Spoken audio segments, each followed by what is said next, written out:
Vamos entrar no último tópico do pacote do Meirelles, né? Terceiro, que é a questão dos prejuízos fiscais, que eu considero o mais difícil da gente discorrer, porque se trata de uma questão muito técnica, né? Mas vamos tentar desmiuçar isso aí, para ver se a gente consegue entender na verdade, o que é.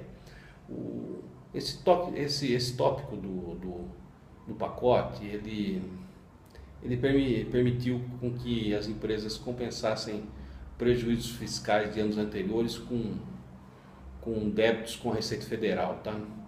Havia antigamente uma limitação que fazia com que as empresas pudessem compensar até o limite de 30% do seu lucro, né, que ele recebeu naquele ano, com os prejuízos fiscais anteriores, tá?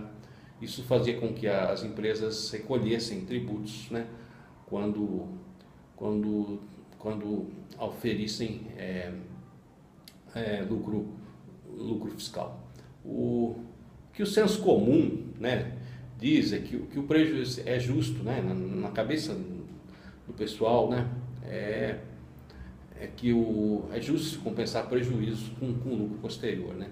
No entanto, é preciso que a gente consiga discernir a diferença entre lucro contábil e lucro fiscal ou prejuízo fiscal, tá?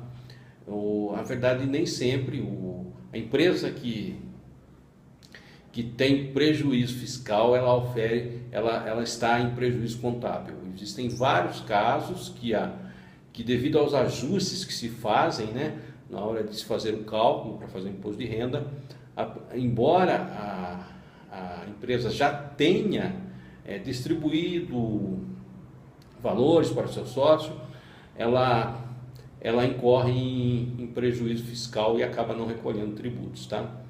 E para a gente entender isso, tá? Para ficar um pouquinho mais prática a coisa, tirei um xerox, que o Valor Econômico ele fez um levantamento, deve ter feito junto à Receita Federal, tá?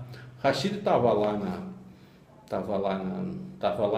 na entrevista do lado do Meirelles lá, não parecia muito incomodado com isso não, com essa história dos prejuízos, mas se eu conheço a Receita, isso aqui vai dar boró. O pessoal da Receita não vai gostar muito disso aí não, tá? Porque na verdade é uma renúncia, né? É uma renúncia de receita de 70 bi, numa época de vaca magra e de arroz.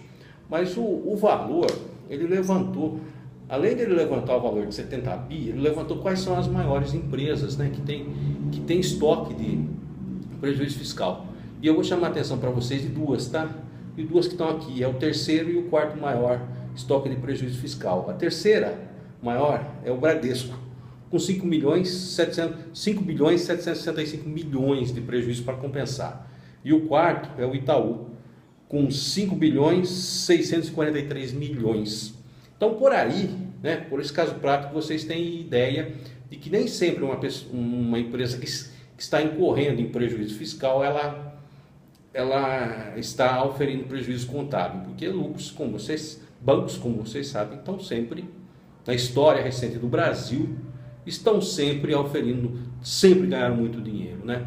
O que existe na questão dos bancos é um artifício, né, que inclusive fala-se aqui na reportagem, é um artifício usado que acaba causando prejuízo fiscal, que é a compra de bancos quebrados. Essa compra de bancos quebrados, na hora de se fazer o balanço, ela acaba gerando esse prejuízo fiscal para os bancos, e os bancos não pagam impostos, né? E ainda ficam com um saldo que agora pode ser compensado, porque não se tem a trava mais. Então é uma renúncia fiscal de 70 bi, né, que o governo está deixando de arrecadar. Mas além disso, o governo fez mais, né?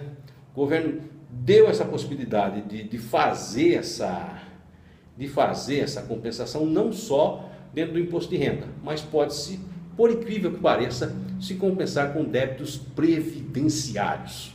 Débitos previdenciários numa época em que o governo propaga dia e noite a questão da crise da Previdência, né? Estamos abrindo mão, hoje o governo está abrindo mão de recursos que iriam para a Previdência através desse mecanismo fiscal.